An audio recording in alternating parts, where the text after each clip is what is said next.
Welcome to Sadbhavna News and I am Poonam Sharma. PhonePe has withdrawn its injunction against BharatPe for the alleged misuse of the pay suffix and is now expected to file a fresh legal suit. Two people aware of the discussions said on the condition of anonymity. Flipkart-owned PhonePe claims to have rights over the pay suffix as part of its registered trademark. The company had filed an injunction that sought to restrain Resilient Innovations PVT Ltd, parent of BharatPe, from misusing the suffix as part of its newly launched Buy Now Pay Later product PostPe. The first hearing on PhonePe's injunction plea was held at the Bombay High Court on the 22nd of October, following which PhonePe told the court that it would like to withdraw the injunction and file a fresh suit on the same matter. To address certain observations made by the court in the pleadings filed by PhonePe, the suit was withdrawn with liberty to file a fresh suit challenging the adoption of mark PostPe by Resilient Innovations.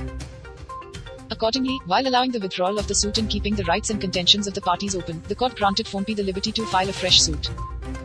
We will accordingly file a fresh suit and continue to ardently oppose the use of the PostPe marks, said PhonePe in response to queries by Mint.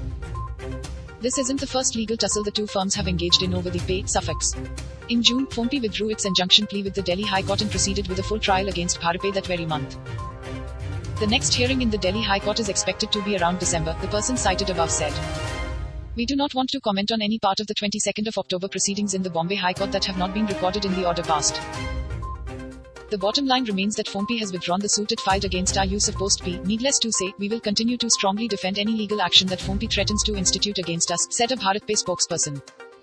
Both firms have been arguing over the use of pay since 2018, even before the lawsuits. For arthroscopy and sports injuries.